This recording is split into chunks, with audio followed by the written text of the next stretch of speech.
Okay, y'all, here we are on Daniel 6. And it seems like every day that I have read a chapter, it has been so appropriate for something that is going on in my life that day. So today, as we start reading in my notes on Daniel 6, the commentary mentions that Daniel is over 80 years old. And right now, as you can see, I'm in a vehicle and I'm not driving. Tim is driving. And we are going to surprise my mom for her 80th birthday, and all my siblings are going to be up there too to enjoy lunch with her. So yesterday I had you think about in Daniel 5 there were some descriptive words for Daniel, and they're honorable and encouraging, and I asked you to think about words that someone would describe you. And so today we have 3 more descriptive words, and also it's relevant because it talks about how we need to learn from history. So here we go. Here is Daniel 6. Darius the Mede decided to divide the kingdom into 120 provinces, and he appointed a high officer to rule over each province. The king also chose Daniel and 2 others as administrators to supervise the high officers and protect the king's interest. Daniel soon proved himself more capable than all the other administrators and high officers. But because of Daniel's great ability, the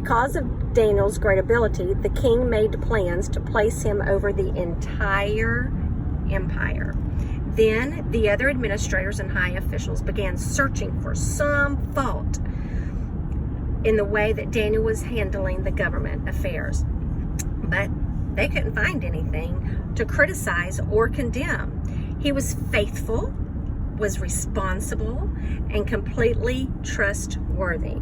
So they concluded our only chance of finding grounds for accusing Daniel will be in connection with the rules of his religion.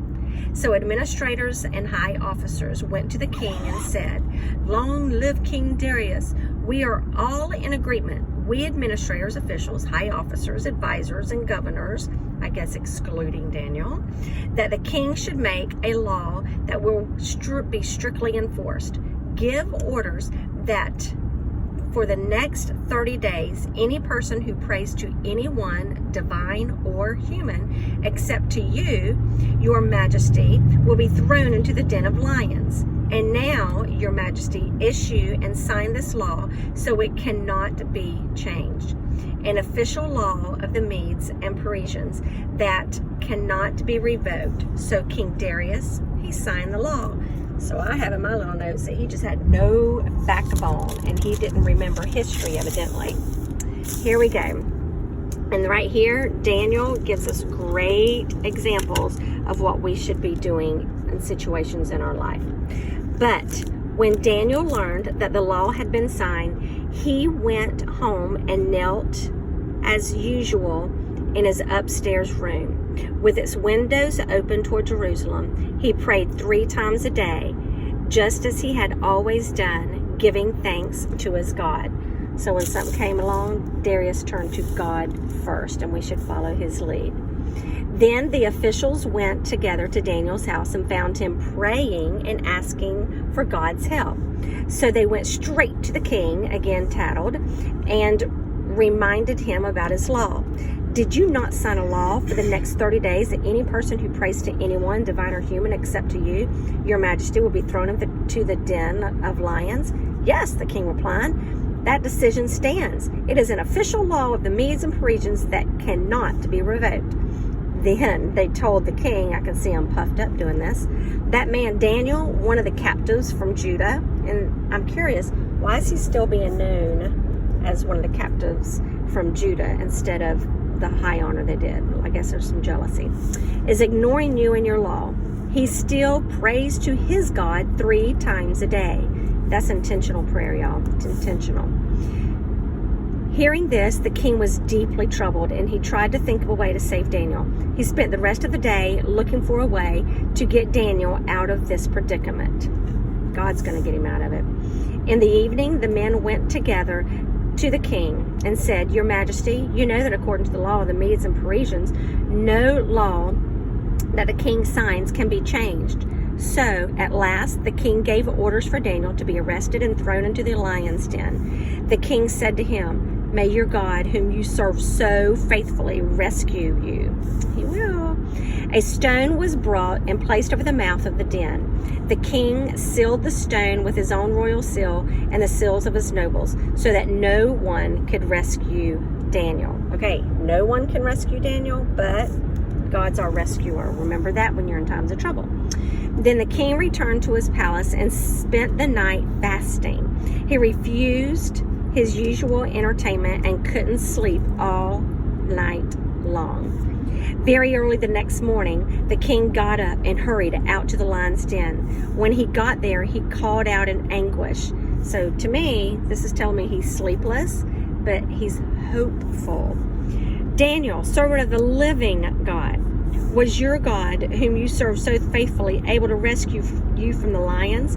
Daniel answered, Long live the king! My God sent his angel and shut the lions' mouths so that they would not hurt me. For I have been found innocent in his sight, and I have not wronged you, your master. The king was overjoyed and ordered that Daniel be lifted from the den. Not a scratch was found on him, for he had trusted in his God. Trust in the Lord in all situations.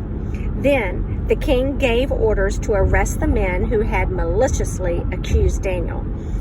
He had them thrown into the lion's den, but not just them, along with their wives and children. The lions leaped onto them, tore them apart before they even hit the floor of the den. Ugh, can't imagine that scene. That's gross.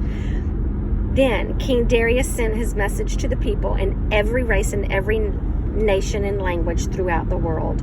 Peace and prosperity to you. I decree that everyone throughout my kingdom should tremble with fear before the God of Daniel. So we need to have total respect for him. And he goes on to say, For he is the living God, and he will endure forever.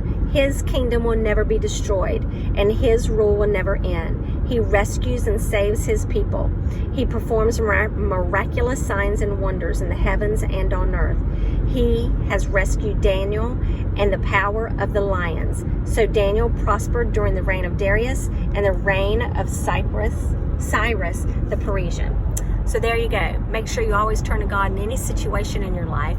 And the words that was added to Daniel's list was faithful, responsible, and completely trustworthy. Can people say that of you? I sure hope so. Have a beautiful day, and here we are on our way in Georgia. Have a great day.